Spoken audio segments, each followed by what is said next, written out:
This is Commotion.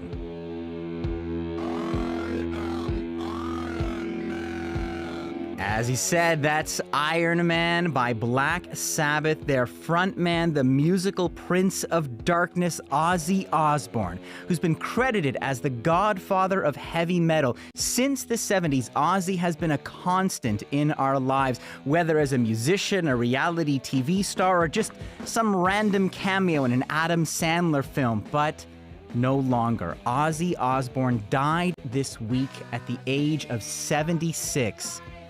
No cause of death has been shared, but he was being treated in recent years for Parkinson's disease.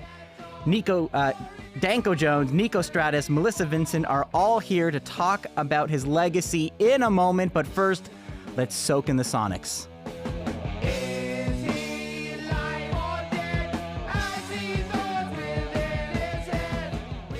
All right, thank you all for joining us. Danko, I want to begin with you. I understand you're on tour, so give me your reaction. How did you take it when you'd heard that Ozzy Osbourne had died? Oh, well, I was in complete shock. I have a friend, and we text each other when someone dies, usually someone in the music biz. And so I got a text from him saying, "Hey, how's it going?" Followed up by those three pulsating dots to see who it was. And when he typed Ozzy died, I was in complete shock. Usually I just say, rest in peace to whatever name pops up, but I just kept saying, and I have screenshots if I can send it to you. And all it was just me saying, "What?" in bold, all caps. Just disbelief, pure still disbelief. In shock. Yeah. I mean, we all kind of see it coming, especially after the Back to the Beginning show and his diagnosis, but I don't think anybody knew it was going to come that soon. Yeah, and it was such a potent final performance, which we're going to get to, but we have to let the music speak for the man. So here's a taste, War Pigs by Black Sabbath.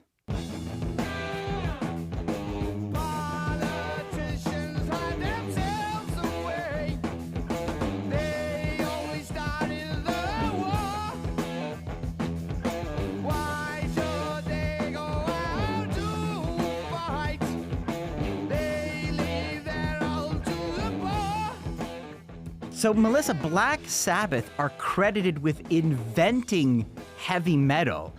Give me a sense of the context. What were they doing differently than everybody else at the time?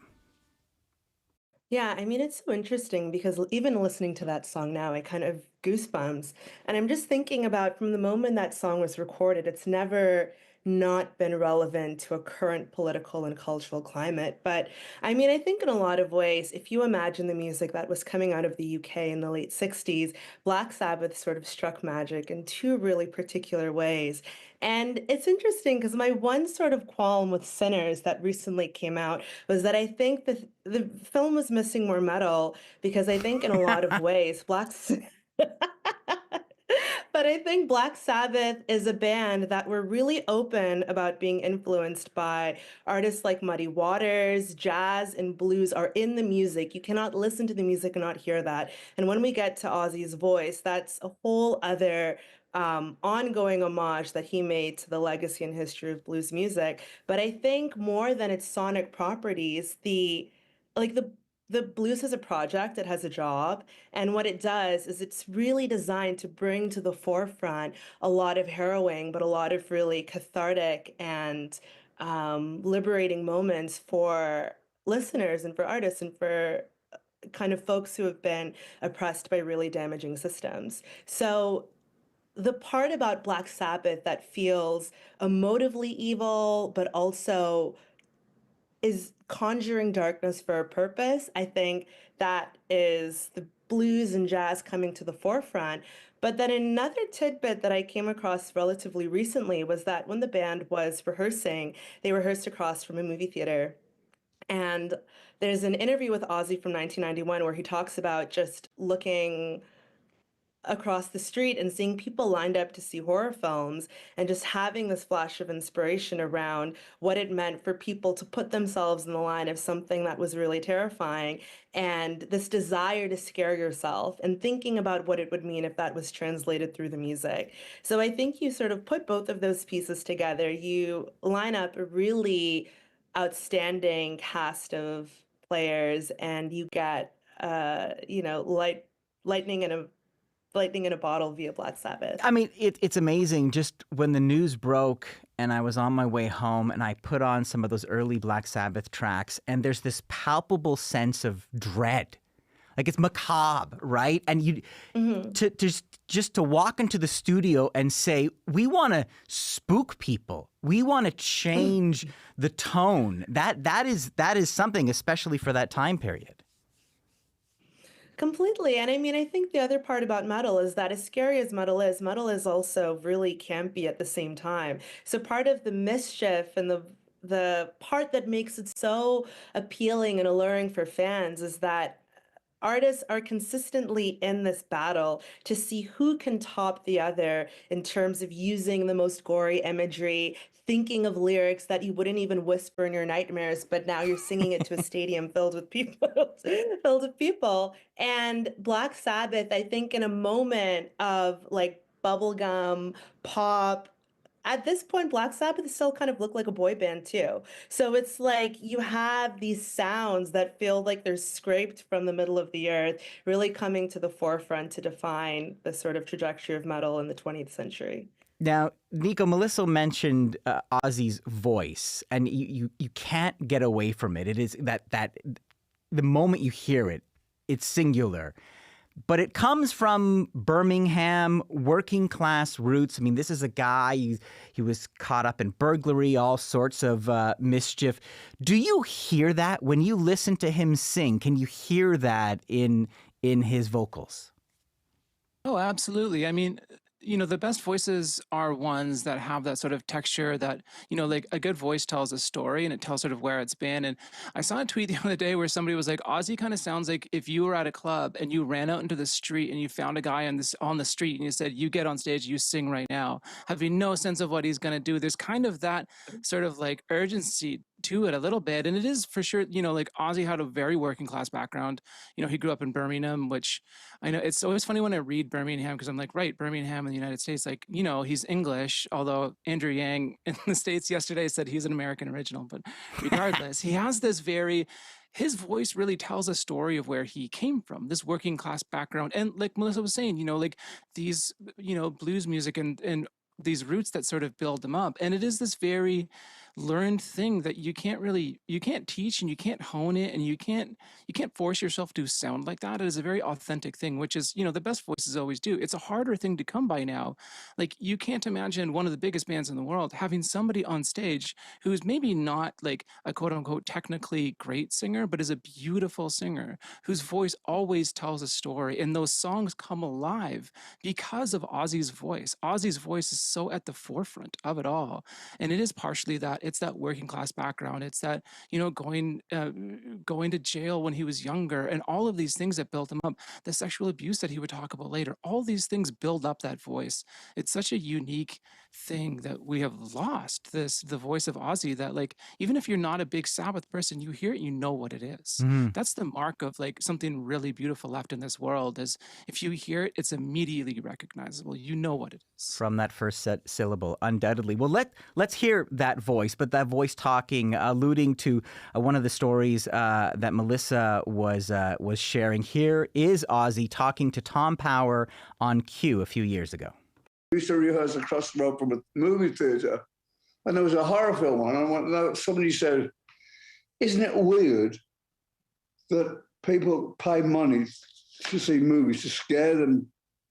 Why don't we start writing scary music? And that's basically how the satanic thing happened. So there it is. Why don't we start writing scary music? Danko, remind us, how scary was Black Sabbath to the norms out there, to the normies, to regular folks? Well, I mean, I wasn't around when the first album was released, so I can only... I can only guess But you've that heard the they were legends. yeah, I mean, they were coming out of the hippie era and tie-dye, and everybody was peace and love. And then these four guys who look like warlocks. I mean, those early photos are even scary today. Tony Iommi and Geezer Butler look like twin warlocks. It's really scary. Evil druids and there's a concocting their demonic rock and roll brew. Yeah, but the really early Sabbath photos, Tony Iommi looked like he cut his own hair without a mirror, but that's beside the point. But I mean, that's scary too, that any guy would even do that.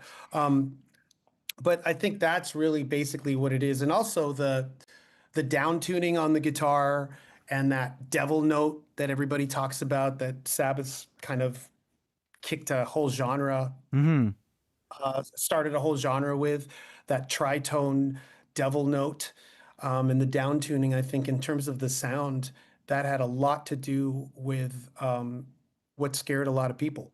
I mean, Danko, I'm curious, as a musician, like, what do you think of a band that deliberately set out to unsettle people, to make them not feel necessarily great or happy, but to pull other emotions out from them? Well, I think you're trying to get a reaction no matter what you're doing, even if you're playing an acoustic guitar. And I think somewhere around that time, of a period of about 5 years there, they stumbled on it, and you got Kiss, you got Sabbath, you got Zeppelin, and you got the Dolls, and then eventually you got the Pistols, and it was all about getting a reaction, and the more extreme and the more extreme, the more reaction, and eventually you're biting the head off a bat and a dove. Yep. And and here we are. Here we are. 2025. Yeah. All right, well, let's go back to the music. Here is another classic tune, Paranoid.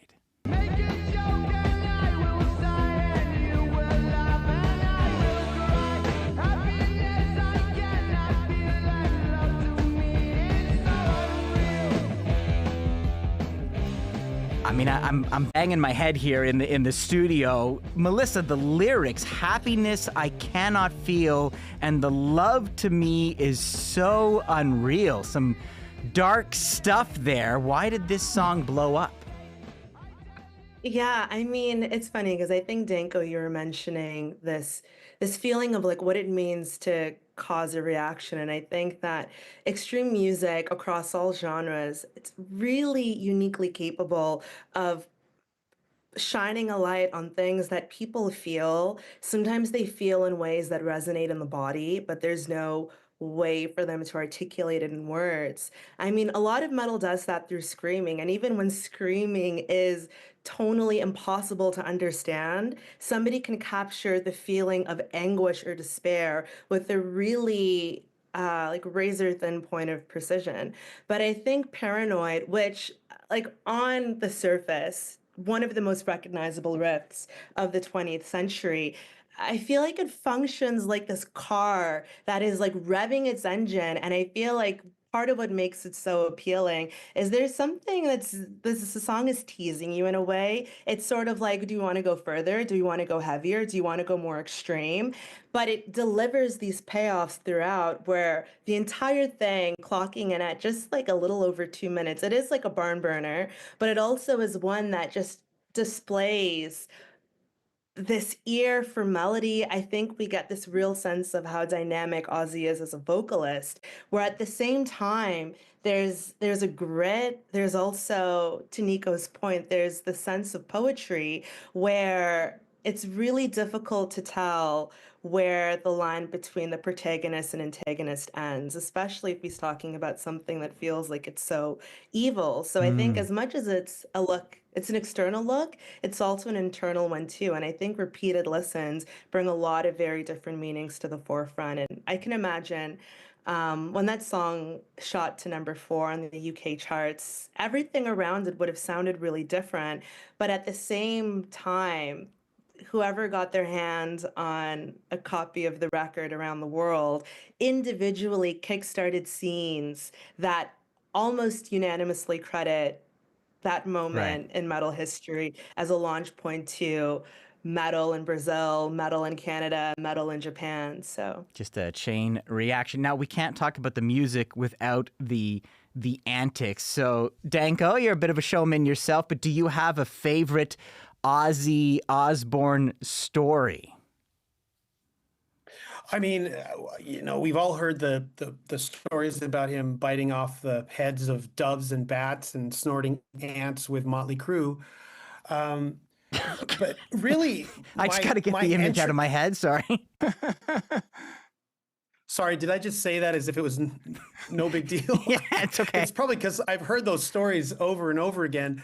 But when I was a kid in a school bus, I think I was in grade 3 or 4. I think it was the Diary of a Madman album that Ozzy had played. I can't remember how old I was, but I remember one of the kids in the school bus brought like a Toronto Star review of the show, and it was a picture of Ozzy in a white jumpsuit. And he was telling all of us, I don't even know if this can go on the air, that like we were passing around crazy stories about Ozzy. I'm not going to say what this kid was saying that Ozzy did live, because I don't really believe it. And, the audience doesn't need to hear it. It's just insane, even in 2025. But that laid the foundation for me that this guy was the craziest guy in music. And even though later on he became part of pop culture, where even my mom was saying that Ozzy Osbourne's great because she had seen the show, he always, to me, remained the scariest guy and the coolest guy in rock and roll. And it's because of those school bus rides when I was in grade 3 or 4, where the myth of Ozzy Osbourne just took on another life of itself. So I don't really have a real, actual story, because the real stories would probably trump mine. But You're speaking to the you're kid. speaking to the effect. I mean, you bought into this vision of this like demonic rock creation, and that endured and inspired. Now, Niko, if we can go back to music, I mean, Ozzy started at Black Sabbath, then he goes solo. Do you see his influence in the music scene today? Oh, absolutely. I mean, like, you can kind of feel Ozzy in everything. He is sort of emerging right at the right time, right? He's this sort of grandfather of heavy metal. He's emerging at the same time as like we're seeing the Stooges and we're seeing stuff like that. And this really sort of like taking this kind of bold aggressiveness. And also, well, like if you look at Paranoid and that sort of era, a lot of these songs are, they're a little bit more introspective in their own way. And it is taking this idea of like having a little bit more of a personal tale, but also like turning into this loud, bold thing. And it is like there are shades of it in everything. And like I think if a lot of people boiled themselves down to their core components, there's going to be some Ozzy in there, regardless of what they're playing, just because it is so formative. It is so inescapable. It is such like a cornerstone of American music over the last, world music worldwide. I shouldn't even say American. Like it is a cornerstone of this. It is a building block, and it is, it is endured and it will endure. Like this is, Ozzy, rest in peace. He is still going to be a formative person for people for decades to come. Melissa, where do you see those seeds of Ozzy bearing fruit today? yeah, I mean, I think, as Niko said, we see it just across the 20th century and 21st century of popular music. But I think we see metal. And again, if we think about, there's a little bit of Black Sabbath and everything kind of going through these ebbs and flows. We see this big ebb throughout the 80s with hair metal. We see a little bit of a dip in the early 90s with grunge, even though I have like a real soft spot for like early 90s Ozzy. He has like a very sweet grunge adjacent record that I think always deserves a few more flowers. Then we see the rise of new metal, but I think even in the 1% of pop artists throughout the 2010s and even into the 2020s, like Justin Bieber had a really well-known metal artist design the logo for his Purpose tour. We see Rihanna flirting with a lot of metal aesthetics. Throughout hip hop, horrorcore comes to the forefront. There is like just blood and guts all around, and people really exploring darker themes, thinking about what if we put a really heavy, really grotesque bass line at the sort of subsection of what otherwise would be a really beautiful pop song. And I think listeners have an appetite because music is passed down generationally, and even if you don't know that you have an appetite for heavy music, it might be in there somewhere. And sometimes it takes the right pop song to blend some of those elements together. And even a Canadian artist like Backwash, who famously sampled Black Sabbath on around the title track of a record, which just really gave context to how many different ways you can translate the feeling of a song to ensure that it can match a really specific personal position and give it a new set of wings for a different community of artists. So interesting to see the multiplying effects of metal. I'm Eli Glasner sitting in for Elamin Abdelmahmoud. This is Commotion. Danko Jones, Melissa Vincent, Niko Stratis are all here to talk about the legacy of Ozzy Osbourne. Now, Ozzy became famous in a different way in the early 2000s when he starred in his family's reality show, The Osbournes. Let's take a listen to this classic moment in UK television. Ozzy, there you go. Look. Tiny bubbles. Bubbles! Oh, come on, Sharon. I'm Ozzy Osbourne, the Prince of Darkness. You couldn't deliver that line better. Niko, how did this reality show give us another side of Ozzy? Well, kind of, I want to say soften, but it didn't soften necessarily, but it humanizes him in this way wherein, before he's this sort of otherworldly figure that you conjure, like Ozzy as a name is just this vision you imagine as like some figure sort of skulking in the darkness somewhere.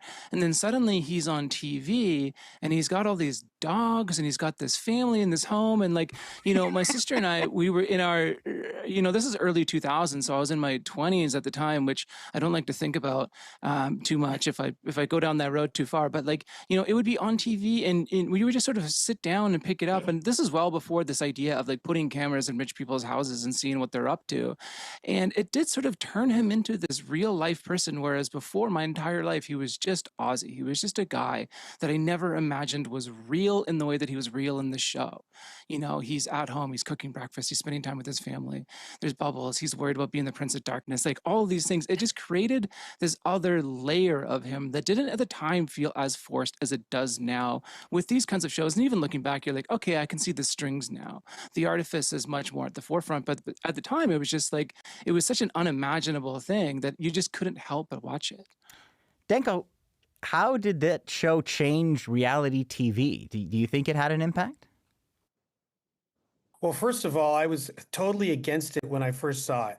I thought the veil had been pulled from my childhood, and I didn't want to see the wizard behind it. So but I couldn't take my eyes off it. And I remember JC, our bass player, he downloaded some of the episodes, and we were on tour, and I think we were in like a McDonald's or a Burger King, and we just watched it there. I couldn't believe that this had been exposed. I was dead against it, but again, I watched every episode, so it is what it is. Sorry, what was your question, Eli? Because I wanted to get that in there. No, I appreciate the way that you were like against it, and then you pulled in like so many did, and because of that, do you think like can we put the Kardashians on the Osbournes? Like, what was the effect of this show? Oh, yeah. It created reality TV. I mean, it solidified it, I think, right? With American Idol and Survivor. I mean, it just became Ozzy's credited with starting heavy metal, and he kind of can be credited with starting reality TV. And I don't know if I like that. Yeah. I like my Ozzy scary to scare the living crap out of me. And I don't kind of want to meet him. And when we did play with him, I was not in any hurry to meet him. Interesting. So, yeah. Did you meet him? I met him. Yeah, we played with him 4 times. I never met him at the show. He walked by me in the hallway once when we played with him in Paris. But I met him at my work. At a record store I used to work at on Yonge Street. There you go. When we had autograph session. So that's how I met Ozzy, but I didn't meet him like playing with him. Right, right. Now, Niko, as we've been saying, he was known as the Prince of Darkness, but that description, I mean, it was playful, but it also alludes to some real darkness. Talk to me about the very serious layers to that nickname. Sure. I mean, Ozzy very publicly had, he struggled a lot with addiction, with substance. He had a lot of substance abuse issues, and it is always a hard equation because a lot of times when somebody has a lot of sort of like outlandish behavior and they're an addict, it is this sort of thing where like their addiction, either people will sort of like, it'll become a joke or they will try to cover it by saying, well, like it's because of the addiction that they acted this way. One of the biggest stories is that he was charged with attempted murder on a binge. He tried to choke out Sharon, his wife. He was arrested for attempted murder at the time, and they ultimately reconciled and they stayed together until he passed away.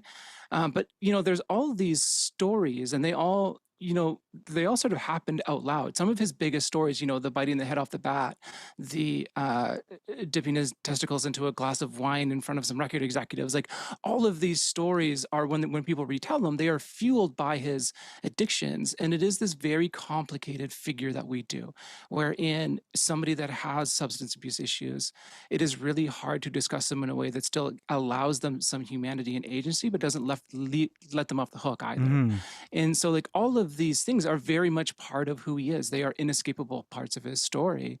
And it is things we have to sort of discuss when we're talking about somebody's legacy is like, look, all of these things weren't always good. There are bad and negative, sides there.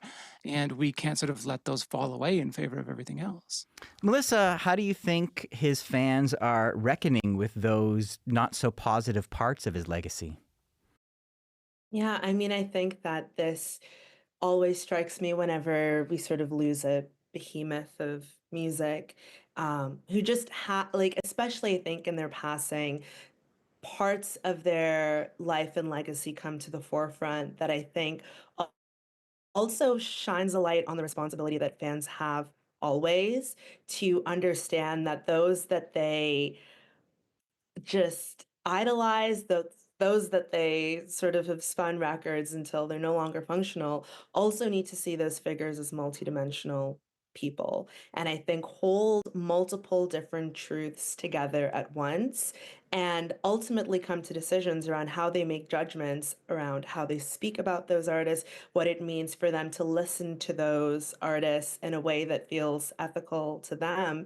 And it certainly isn't something that's fixed, but it's something that I think culturally we continue to reckon with together. And I think Ozzy is a really important example of thinking about what it means to understand somebody who really like played into how extreme a lot of his actions were, and that was a huge part of how people know and remember him. Well, at the same time, I think throughout his career, searching for these windows that he could seek ways to humanize himself and understand that that might not be a satisfying way for everybody, that he took accountability for those actions, but it is a way for us to think about who Ozzy is as a whole figure. Yeah. Yeah, not just the myth and the antics, but seeing the whole very human person.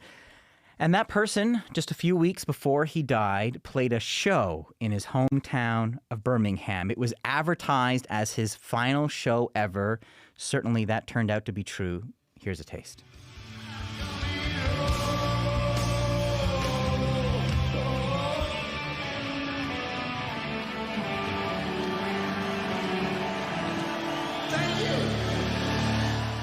Melissa, you're in the UK. He's an icon. I have to ask you, how big a deal was this? Yeah, it was making me a little emotional to just hear that clip because I think you could really feel it in the air in the days leading up to the show. It was like the sandwich board at every pub had a reference to Black Sabbath. Like Ozzy was sort of in every crevice, especially in places that you might not expect. And a lot of pubs and restaurants were holding viewing parties. But then I think really considering the impact of the live stream now, I mean, thinking about him sitting on this throne and what it means for an artist to play a deathbed performance. Yeah. He maybe if the time wasn't determined, I think a part of the gravity and significance of this particular performance, I think a lot of artists of this generation, there's an end, and then sometimes there are multiple ends. It's like an end with a plural. But there was something so clear and gentle about how he decided to craft his sign off. And I think fans here who have grown up with Ozzy, who have introduced their kids to Ozzy, who remember meeting friends at shows, all of that felt like it was in the room in the days leading up to the final performance. It's so rare for an artist to be able to comment on their legacy and their mortality. I'm thinking of David Bowie's last album, but that last concert from Ozzy was remarkable.